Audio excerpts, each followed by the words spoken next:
Firearm violence has been increasing in the USA for more than a decade. This increase has disproportionately affected communities that have historically been impacted through a lack of economic investment and the structural discrimination that severely limits opportunities to address this violence. Because of this, the field of firearm injury prevention is in particular need of community-based interventions to address these disparities, address structural causes, and find solutions for the people that need them the most. Welcome to the Community Firearm Violence Prevention Network podcast. We are an NIH-funded research network that focuses on collaboration between academic and community organizations to address the public health crisis of firearm violence, focusing on community-level strategies to prevent firearm injuries and death. In today's episode, we will discuss the development of the community academic partnerships and the research project that make up the Community Firearm Violence Prevention Network. Our guests today are Dr. Elizabeth Tung, an associate professor of medicine at the University of Chicago and co-investigator on the project in Chicago, and Chaundre White, supervisory attorney at Legal Aid Chicago on the project in Chicago, Illinois. Can you introduce yourselves and explain how this community academic partnership developed? I'm Elizabeth Tung. I'm an associate professor of medicine at the University of Chicago. My research as a social epidemiologist has largely focused on intersections between violence epidemiology and chronic disease epidemiology. But then in recent years, I've really wanted to move from observation to intervention. And so around 2020, 2021, Tanya Zackerson and I teamed up. Tanya's the other PI. We started thinking through ideas about what we could do to work on the issue of firearm violence and intervene on the issue that we've seen so clearly through the epidemiological research. And my name is Chaundre White. I'm the supervisory attorney at Legal Aid Chicago. But more importantly, I am in partnership with the University of Chicago through our awesome recovery legal care program where we meet firearm victims at the bedside. I have a background in civil rights law and discrimination work. I was previously at the ACLU, and I was drawn into work here at U Chicago and in this project just because it was so novel to include lawyers in the holistic care that's given to patients who come into the trauma center. So I was drawn to this particular project and was so happy to join. What led you to be involved in this area of research? So I really started out on the epidemiology side of things, looking at violence epidemiology and intersections between race, place, and poverty. So violence is a phenomenon that really sits squarely on that intersection. And so it's a very, very kind of natural way to go in terms of moving from epidemiological research and observation to thinking through how we can actually intervene on the problem. But I guess if we're reaching like really, really far back, I spent some time after college and before medical school, which I was working at Lawndale Christian Health Center, which is this really incredible federally qualified health center on the west side of Chicago. They're really at the forefront of innovation. They provide exemplary care. But during my time there, I got to meet some folks who had been affected by firearm violence. And their stories really changed me kind of at that young age, in terms of how I saw things and what my perspectives and understandings were. So I really started to see the issue more through this lens of neighborhood disadvantage, thinking about entire communities that are excluded from opportunity, thinking about the opportunities to change that trajectory through community development, economic development, and just, for our patients, having that ability to imagine a future beyond kind of the harsh reality that they were living in was something that I had never really grappled with before. And so spending that time in Lawndale really kind of set that foundation in terms of wanting to do research in this area, wanting to work with patients who have been affected by violence. And it has really been kind of like the foundation for pretty much all of my research. Just even hearing Liz talk like that is getting me energized right now. And that's why I joined this project. I'm newer here. Recovery legal care had already been established when I joined the team, but I have a history going back in my life to serving marginalized communities, underserved populations, folks that were discriminated against. That's my background. So more and more in my work, I was seeing that the compounding inequity of poverty and violence were the constant factors that were like increasing the severity of outcomes in people's lives, that we're increasing the levels of discrimination, and we're increasing the lack of opportunities that people were receiving. So while I was doing discrimination work, I was like, I really need to start focusing my work in the poverty sphere. So to get this opportunity to come and work on the south side of Chicago in the incredible trauma center and provide services, wrap around holistically to the folks that we serve who have been victims of firearm violence was just a great opportunity. So I'm riding on the coattails of the folks that were building this program. Can you describe the landscape of the communities that you are working with? So we're in Chicago. We're on the south side of Chicago. A lot of people describe Chicago as the tale of two cities. So for people who aren't from Chicago, in terms of segregation, it occurs along these pretty stark lines of north and south, of race and poverty. People talk about a predominantly north side that's often seen as wealthy and thriving, and then we have a racially minoritized south and west side that's often seen as marginalized and disinvested. I think that that's kind of how the city is often described. I do think that for those of us who live here, we see those dynamics playing out in a much more complex ecosystem. Because despite that disinvestment, the South Side has also been historically this extremely rich landscape of culture, of Black intellectualism, of progressive social and political movement. And so you think about the Obamas coming up on the South Side of Chicago, you think about MLK Jr. setting up Operation Breadbasket here, you think about the Reverend Jesse Jackson doing his Rainbow Push Coalition here. Chance the Rapper recently said Chicago is the most important city in the world. So I agree with a lot of that. um, but it is, I think, this really complicated juxtaposition between poverty and marginalization against this really rich cultural landscape. And so it's the context that we're dealing with. And there's kind of beauty and also kind of historic disinvestment and also progress and all of these things kind of combined into one. But I love our city and I love the place that we get to call home. I echo everything that Liz just described. And I just want to reiterate that this north side versus south side was a purposeful thing historically that happened in order to segregate the city. And despite that segregation and despite that disinvestment, we see such extraordinary rich culture, beauty, art on the south side. But for the purposes of our program, there is a greatly heightened instance of firearm violence on the south side because of that disinvestment, right? Like it's just so centralized in the areas that we serve and that our hospital serves. And something I learned when I joined this program is that the existence of our trauma center is so essential to serving folks on the south side who are victims of violence because of its proximity to these neighborhoods where so many of the hospitals, law firms, doctors, things that people you would normally reach to when they're in a crisis are on the north side. So we're so happy to bring services, really, really robust services to the south side. Yeah. So there are a lot of different stats about the concentration of firearm violence, but usually we quote more than half of the shootings in the city occur in just 9% of census tracts. What do you see as the core need in this community? Yeah, so our hospital actually does a community health needs assessment every year. And for many years in a row, safety was actually rated as the community's top priority, even above and beyond healthcare and mental health care. And so it has become something that has been a large priority for our hospital and our hospital system. And then early on in Tanya and I's work together, we did some work looking at patients who were violently injured and then what their needs were at discharge from the hospital. And this was kind of when we started to realize that the services that we were offering were misaligned with what patients actually wanted and what patients actually felt like they needed. And so over 90% of our patients said that their top priority needs were economic and legal in nature.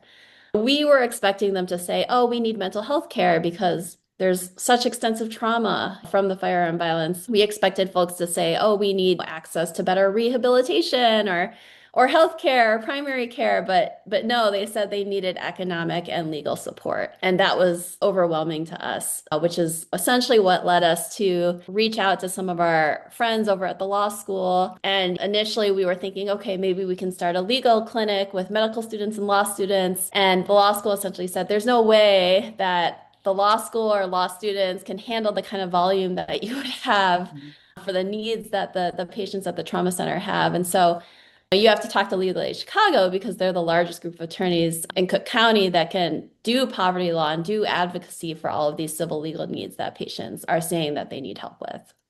And we come in, and when we screen folks, we screen on this acronym that's called I help. And so it's really useful to think of it this way. The types of things we see the most at the bedside people need follow I help model. So that just stands for income, housing, education and employment, legal status, and then personal stability. A lot of our patients are screening positive for many of those categories at once. So they don't just need help buying groceries, they might need help relocating to a safe home, and they might need help getting custody of their child, and they might need help seeking recourse against their employer for discrimination that occurred to them. And then all that on top of the fact that they've just been injured by a firearm violence, it's like these compounding inequities and this absolute pile on of crisis is not something that a person can deal with alone. And frankly, to have triangulated care with their medical team, a social work team, and a legal team is necessary to get somebody back on their feet. And so I think the beauty of this program is that we're like, let's find out what's going on in the ether around your injury. It's not just that you were shot. There's something going on in your life, probably many, many things that have led to this or that are contributing to you not getting better when you are hurt. So that's really what we look for, is those things around their injury and how we can help as lawyers while they're getting better and while the fabulous doctors are helping them get better.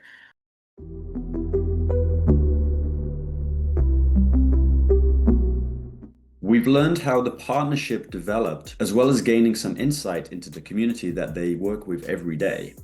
Now let's learn a little bit more about the project that they have proposed. Please, can you explain the project that you have proposed?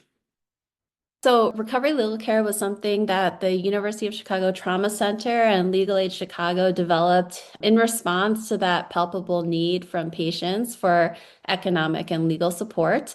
So our program provides bedside legal assistance to patients affected by violent injuries at our Level 1 Trauma Center. So all of the patients that are eligible are anybody who's admitted with a violent injury to our trauma center. The legal assistance is civil legal assistance, which focuses on legal solutions to poverty and economic hardship. I tell people this a lot, but one of our first lawyers on the team was a corporate litigator before coming to recovery legal care. And he would always say, it's actually the same job. I'm still just arguing for money for my clients. But for whatever reason, the $10,000 that I'm arguing for this patient feels so much more important than the $10 million that I'm arguing for this corporation. And to me, that's always just been such a clear crystallization of, kind of what this is about. I couldn't have said it better myself. I mean, I think that's the conceit of the program is just like, let's circle around folks and give them care from multiple angles. And I think that the partnership is really incredible because we can all do our jobs and kind of take it aside and say, I'm going to handle the legal stuff so you can just rest and get better. So the project works sort of on a triangulated basis. And we stay really, I think we'll talk about it more, but we stay in touch with each other and are talking every day about specific patients and specific needs that they might have. And I think that's really, really rare. I've not seen anything like this, and especially not something this involved. And I think it's really incredible. Yeah. And I think like over the past decade or so, I do think hospital-based violence intervention has become a really integral kind of thing that a lot of hospitals are trying to do to help do wraparound support of patients affected by violence and firearm violence. I do think that it's been really difficult to incorporate interventions within those hospital-based violence intervention programs. And so I really do think our program is unique because we offer the wraparound care, but we're thinking about the structural pieces too. How can we actually offer wraparound care that also gets all the way to the root of some of those factors that really perpetuate violence and that kind of constrain somebody's ability to get out of these cycles of violence? How do you see this kind of intervention having an impact on the community? One of the first things that I noticed about this project is that it builds trust. And that's something that, like lawyers, we don't see a lot. People don't trust lawyers because they don't know what we've got up our sleeve, or they don't know what we're going to charge, or they don't know if we're being truthful. And those are all these negative stereotypes of attorneys. There's so many really good, hardworking attorneys in the world. My team's a great evidence of that. But when we walk into the hospital room, we're not just like, hey, I'm a lawyer, I'm here to sell you something. It's, hi, I talked to your doctor and I talked to your social worker, and we all know about you and we care about you. And we've worked on a plan for you together. And here's what we can do. And we're going to do it all for free. It's kind of like some magical potion or like a magic wand waving over a systemic problem that really has probably perseverated in these folks' lives for a long, long time. And so I feel really empowered to go in and give help that, like what Liz was getting to, is we are actually interrupting a system that has not stopped, has been a freight train in their life. And if we can do that in a small way, we build trust in communities, not just in these folks' lives, but hopefully someday people will say, oh, if you land in the hospital, a lawyer will show up that really could help. And it's not a scam and it's not a trick. This is someone who's going to stick by your side for as long as it takes to get justice and to get better and to get more stable. So that's what I see a lot of the impact on the community, is that we are building trust. And that's what we aim for too. Yeah, and I think to a large extent, in terms of healthcare's response to violence and healthcare's response to patients who are violently injured, I think for a long time in the healthcare system, it was kind of like, okay, you've been affected by firearm violence. Let's connect you with some behavioral therapy so that they can help you with conflict resolution, anger management, things like that. At the end of the day, all of those things could be helpful, and behavioral interventions are important. But I think that those aren't the things that are most important to our patients, and they aren't the things that our patients actually feel like are going to help them. And so we know that uptake of those types of services after firearm violence are extremely low. And I think it's because there are these other issues that are just much more at the forefront of what patients are thinking about and worried about, and that they're worried about getting food on the dinner table tonight, right? And so I think this type of intervention, in addition to the trust, is also just telling the community that, okay, we're starting to listen to you, we're starting to hear you in terms of what you're saying your needs are. And that kind of prioritization of needs, that prioritization of services is really important for the trust with the community, but also kind of integrating with the community, aligning with the community. And yeah, I think kind of pointing to those structural factors really kind of shifts that narrative as, oh, violence is just a behavioral and interpersonal issue, right? To saying, no, like violence is actually a societal issue. And it's an issue that is brought about by these social and structural constraints that are placed on communities and on individuals. And so we talk a lot about shifting that narrative, and hopefully interventions like this kind of help to do that. And I think that getting to folks right at the bedside is urgent as well, because if you wait till they're discharged and then they get a referral and we call them 2 weeks later, they're already back surviving again, right? They're back trying to make ends meet. They don't have time for this. So to meet somebody right at the bedside and be like, I got here as fast as I could. Now you tell me what's going on in your life, and then just deeply listen. Like Liz said, what they'll say, despite being very, very injured, and maybe if that was me in that position, I'd be like, my biggest concern right now is my health. They always say, I need to make sure that I get groceries for the kids. I have to go to work. How can I go to work tomorrow? What am I going to do? It's always about how are we going to financially survive this crisis? So yeah, and that's something that just doing a little bit of listening, we can react to the actual need and not what we think a dangerous community needs. That weird top-down savior mentality isn't what we try to do. We just absolutely try to meet people where they are and then just come in with an open mind about them as a person and believe what they say when they say what they need. Can you tell us what you think this kind of research project brings to the field of firearm violence prevention research? I think in recent years, there has been a lot of interest in moving upstream. A lot of public health researchers, a lot of public policy folks are interested in how do we intervene on some of these structural causes of violence. Historically, I think there's been a tendency to feel helpless when it comes to poverty. just because the question is always, well, what can we go do? We're not going to eliminate poverty. That's not something that's going to move from an intervention. But I think that small policy changes can make big differences in the short term, and larger policy changes don't happen until we start gathering evidence. And so something that I've been realizing personally is that poverty might always exist. I think that we should always aim to eliminate it. But it might be around at least for our lifetime. But our policies and programs that govern how poverty is managed, those things can change. And the more toxic piece to it is really when there's that sense that the policies that we have in our society make poverty inescapable, right? We can have policies that do not make poverty inescapable, that give people the opportunity to move out of economic exclusion and neighborhoods with extreme disinvestment. That's something that we can change.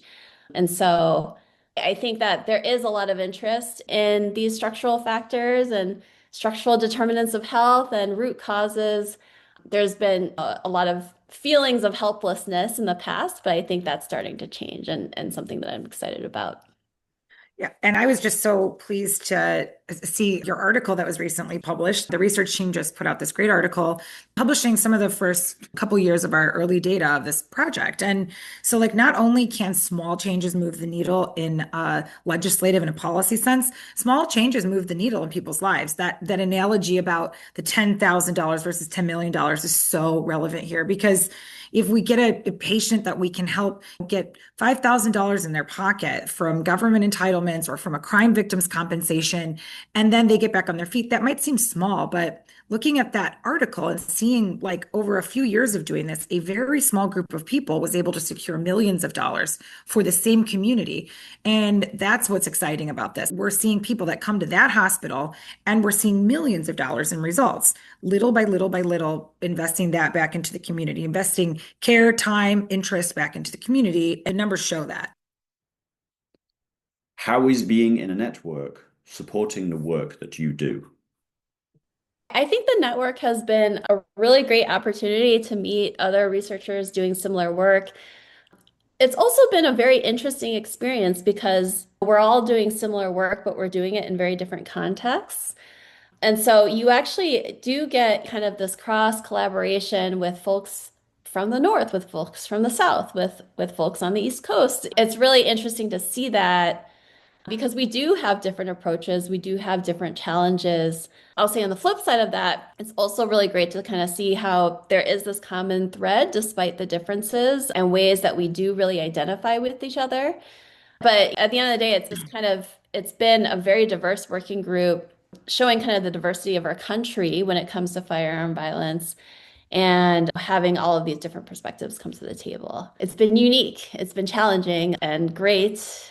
So I'll just say, as a kind of broad aside, as an attorney hanging out and working with and being in community with like medical providers, it is such a fabulous learning opportunity for us, for my team, because this is so unusual that we would have such a partnership with medical providers. And then for our providers to be in a network with other providers, it's like we are always being whisked away to these fabulous opportunities to hear from folks around the country about this work. And the ways in which I have been a sponge since I joined this team, learning from physicians around the country and learning from our physicians here is like vast. So I'm just grateful for that opportunity because it's unusual, it's cool, it's very, very energizing. Finally, can you tell us how other communities with high rates of violence will benefit from the work of this project if it is found to be successful? yeah, we really are hopeful that our trial will show value added from medical legal partnership. It's something that we really believe in because we've seen the impacts on our patients already. We can see how lives are really stabilized from an economic standpoint, but also just from a personal and family stability standpoint. We do have patients who have come through our program and told us these stories of just really great things happening for them. If we find that medical legal partnership is impactful for community violence, I think it's an intervention that can be scaled and implemented across hospital systems. Tanya Zackerson, who, the other PI, she's kind of always saying that this model could become standard of care across trauma centers in the country because the infrastructure is already there. We have healthcare systems and we have legal aid organizations all across the country that could partner together and work towards collective impact in the area. Yeah. I think that's something we're sort of like, we're lifting our weights here on our project because at any time we're ready to share our model out. And I know that there's been interest from folks that we've met around the country who are like, how can we do this at our hospital? So we're just doing the work so that other people can implement it too. And hopefully it can be the national model. That would be incredible. Thank you so much for having us. Thank you. Thank you both for explaining the projects and how it will make a lasting impact on the field of firearm violence prevention research. In the next few episodes, we will hear from the other research projects and learn about their planned interventions. Thank you for listening to the Community Firearm Violence Prevention Network podcast. To learn more about the Community Firearm Violence Prevention Network, go to endfirearmviolence.org.